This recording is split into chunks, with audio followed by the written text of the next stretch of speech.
Hey, happy Friday, everybody. Jarek Cyphus, aka Cigar and Con here. Just a quick recap. I had surgery on Christmas Eve. 2 pins got thrown in. I got a follow-up on January 3rd. That's next Friday. I'll be out of work until then. My workman's comp check has been processed, finally. It's going to be a little smaller than expected due to Virginia's 1-week waiting period. And I'm going to need to kind of sing for my supper for a little bit on Twitch and YouTube, of course, naturally.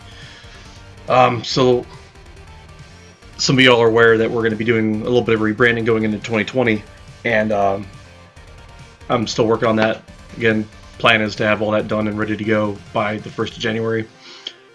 And we'll do a little bit of a format change. I'm going to be putting some polls up on Twitter so we can talk about some stuff, but I'll get to that in a minute. I want to jump right into some gaming news because it's actually pretty freaking hilarious.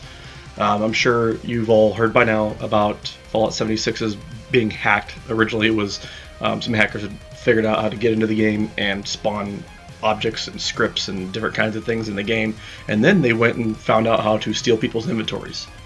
And then Bethesda decided to reflect on 2019 as a good year.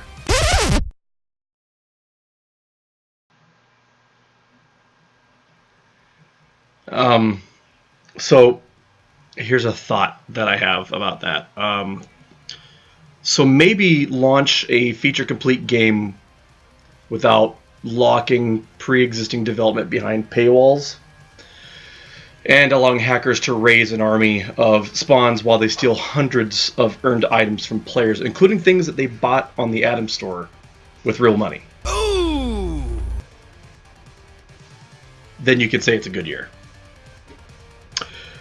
And that's the only negative news I want to talk about there, because it's as negative as it is funny, because it's freaking comical to me that Bethesda continues to shoot itself in the foot and keeps doing these things. In more positive light, though, Star Wars Galaxy's Legends is going to be hosting its annual tribute to Carrie Fisher tonight at 6:15 p.m. Eastern Standard in Star Wars Galaxy's Legends, and that's going to be set in-game. That will be set at Deja Peak and on Naboo. It's you might remember Deja Peak for the movies, but yeah, you can find it on the map. Go there, just look for the dots on the radar. You're not going to be able to miss it. In the wake of the Skywalker saga's conclusion, I think now is really a great time to honor an icon of Star Wars history. Now, I mean, it's always been great because of who Carrie Fisher is and what she championed about mental health, and that's something that's very near and dear to me.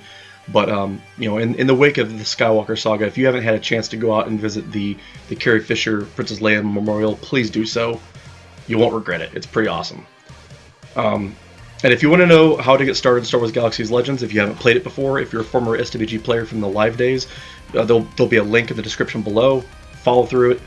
If you've got a way to, if you have the old discs that you want to dust off, you don't even need an NGE or an expansion disc. You just literally need, if you have the original Empire Divided copy, you can do that. If you had it on Steam before and you need to know how to re-download it, there are instructions on that link as well. So, any other questions, drop me a DM. You can contact me on Discord or Twitter. You know how to find me. I'm always here to help. And so now I want to jump into some veteran and military news.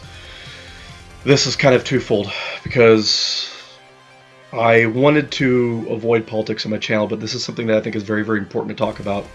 And it's not necessarily like a partisan or bipartisan thing. It's more of a fundamental human rights thing.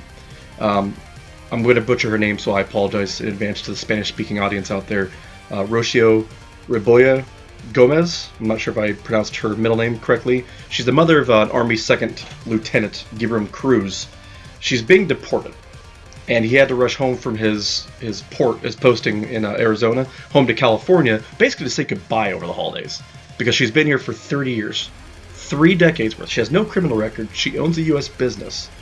She's basically, I mean, apart from being an undocumented immigrant, she's precisely the kind of immigrated citizen we need most. I mean, she is the gold standard for the law-abiding citizen who works hard, starts a business, and 30 years, man. 30 years, y'all. Okay? Let's be real about this. And you have to think, this is the mother of an active duty officer in the United States Army. Let that sink in. And she's being deported. And not only that, she's been asked to self-deport, and she's going to, apparently. The mother of an Army officer. I just want that to sink in for a minute.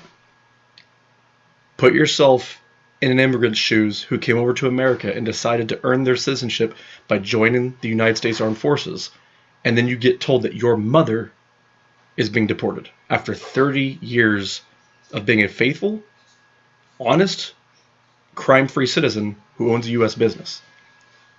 Tell me how you'll feel. Please, I want to know how you'll feel. Please drop that in the comments below. I want to know. All right? To me, that's a fundamental human right that she's being stripped of. Okay? She worked hard. She hasn't broken any laws. She's not hurting anybody. If anything, she's helping because she's stimulating the economy. Oh, what a shocker. Pays her taxes. Folks, we got to do better than this. Okay? You know, protections normally extended to active duty military members somehow don't apply here. And I want this story spread to try and save this woman's citizenship if we can. She needs to be made a citizen. Let her take the tests, see if she can get it. I'm pretty sure after 30 years she probably can. Let's go into the streaming and YouTube news. As soon as I get home, I'm going to try and start streaming again until I return to work. YouTube will also get an uptick. And I'm going to run a poll on Twitter for 2020's streaming and YouTube content. Just kind of want to get a gauge on like what games y'all want to see me keep playing and streaming. And I want to see if y'all want to see more gaming news, if you want to see more military veteran news, or if you want me to keep doing the mix of the two. There will be a YouTube video that will go up on New Year's Day, kicking off the rebranding, and the stream will be Thursday, kicking off the rebranding. That way you can see how, you can see how to be presented on both YouTube and on Twitch. So, apart from that, that's all I got. Hand still hurts like hell, but hey, it is what it is. You guys are the greatest. I hope to catch y'all next time. Thank you for the support. Drop a like, drop a sub. If you can support me on Patreon, I always appreciate it. Catch y'all next time. Jarek Cyphus, signing out.